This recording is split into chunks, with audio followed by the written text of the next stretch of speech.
Hi guys, welcome to Smile Style Philosophy. I, of course, am the Legendary SMYLZ, Peep Game. And I'm continuing on with a series of YouTube videos dedicated to the explanation of why the movie Man of Steel sucked. Why it was a horrible movie and why it was terribly executed.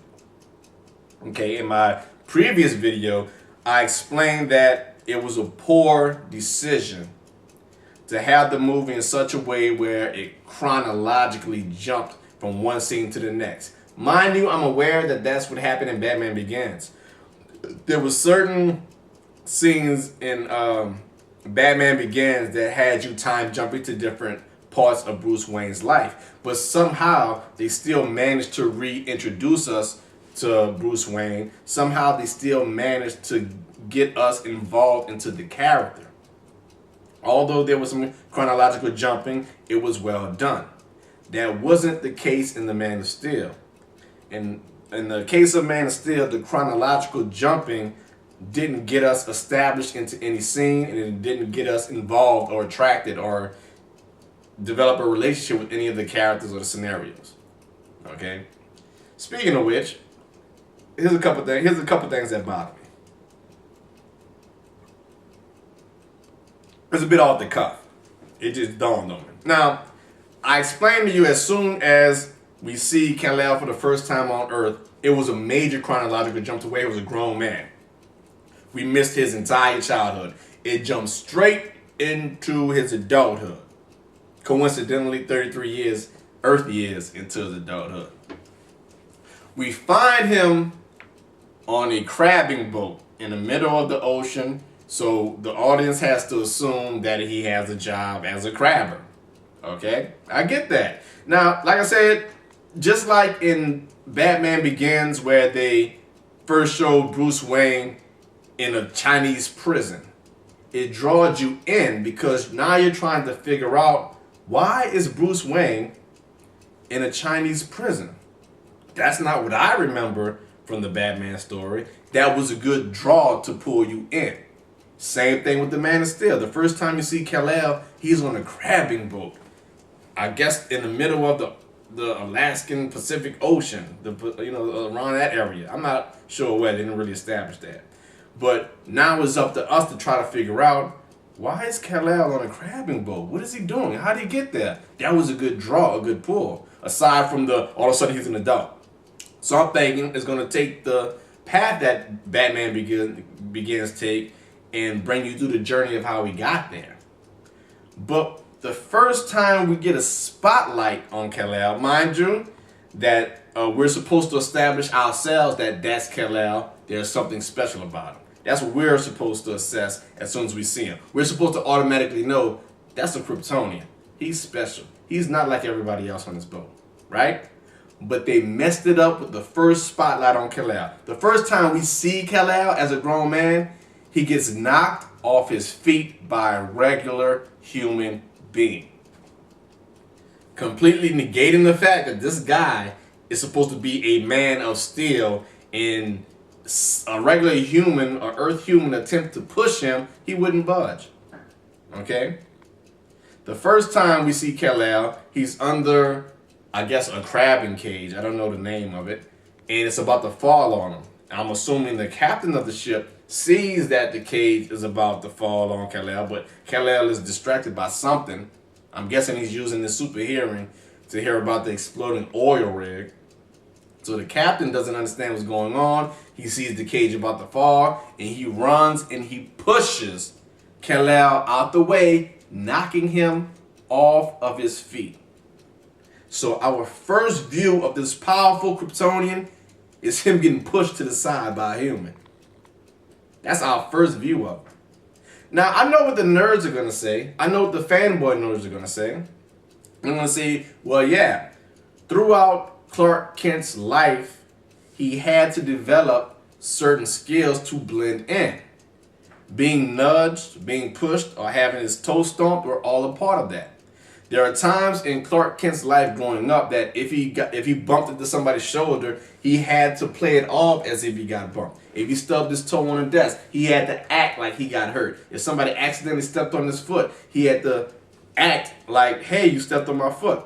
And if somebody was to push him, he would have to fall back and act like he's pushed so he could blend in as a human. These are all techniques and methods that he had to learn. The reason I know that, because I saw an episode of Smallville that depicted that. They showed him learning how to fall over when he's being tackled, being pushed aside. They showed that. So I understand that he has the ability to do that. But in The Man of Steel, they did not explain that at all. Once again, I'm assuming that the writers wanted to assume, or most people will say that the writers assume that you knew he can do that you knew he can blend into human society and act like he gets pushed and shoved and nudged. The thing is, what's the point of a remake or a reboot if you're not going to explain that in the movie? It assumes, once again, we already know. To be honest, I'm probably giving the writers too much credit. They probably didn't consider that. They probably didn't consider the fact, well, the audience will understand that he learned how to be pushed aside or be bumped. So we don't have to explain it at all. They'll know. I don't even think they did. I really believe that in the scene that they depicted, they just wanted to show that he was distracted by something and somebody pushed him away because he wasn't paying attention, right? They didn't even consider the fact that maybe he learned how to be pushed aside because of something that happened in Smallville. They probably didn't even know that. I'm probably giving them that excuse to justify it.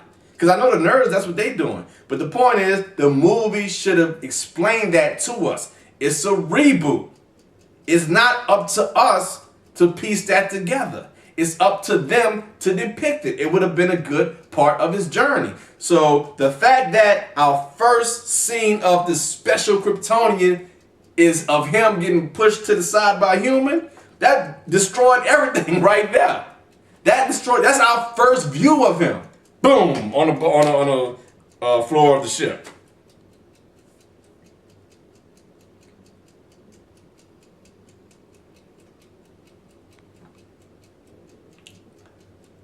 Speaking of which, here's another part of the character I didn't like. All right, now, apparently he was being distracted because I guess he can sense or hear the oil rig explosion. Okay. So the captain of the ship says, hey, you guys, there was an oil rig explosion. We're close. We have to go save these people. Let's go. So the boat goes into the oil rig, and all of a sudden the green horn disappears.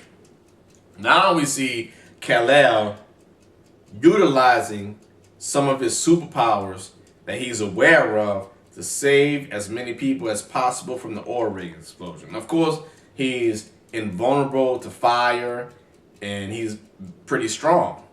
Now, what I did like about this scene is that they did show Kal'El in such a way where he's not fully aware of what he's capable of doing. They showed signs of struggle. They made it seem like he isn't fully aware of his capabilities and what he can do, and it didn't click to him yet. And I did like that aspect. But it also showed that, yes, he's aware that something is special about him. He's aware that he's different, and he's aware that he can do things that other men can't. Later, we finally realized that he learned that in random chronological jump flashbacks, that at this point, he knows what he can do. Now, here's where that became his detriment. Immediately following the oil rig fire, of course, his clothes is burned up. So next time we see Kal'El, he has on his charred, burned clothes, and he needs new clothes because he's running around this strange town almost naked. What he does is he steals clothes. He sees some guy with a truck, and it's opened, and there's some clothing in the back of the truck, and he tiptoes to the truck, grabs the clothes, and tiptoes off. Here's what bothered me. There's a lot of things bother me by that. First of all, you already presented the movie to us as if we understand the character. As if we understand who, that's what your take was. Hey, these people understand who Clark Kent is, these people understand who Kal'El is, these people understand who Superman is, so we don't have to explain. right? But then all of a sudden you show him stealing. Now, anybody familiar with the character knows that Kal-El or Clark Kent or Superman would never steal. He wouldn't steal an innocent person's clothes. You know what he would do? He would be the American Boy Scout, the All-American Boy Scout, and ask, hey, I had an accident, can I borrow some clothes? That's what he would do. He would go up to the guy who owned the clothes, or the people that were around the clothes that he thought owned the clothes, and say, look, I need some clothes. My other clothes, something happened to them. Can I borrow some clothes? I'll give them back. That's what he would do, but he didn't. He didn't confront anybody. He stole the clothes. Now, at this point, here's where I was deceived. I got excited when I saw that scene. You know why? Because when I saw him stealing clothes, it was a part of Kal-El I never saw before in any incarnation of Superman.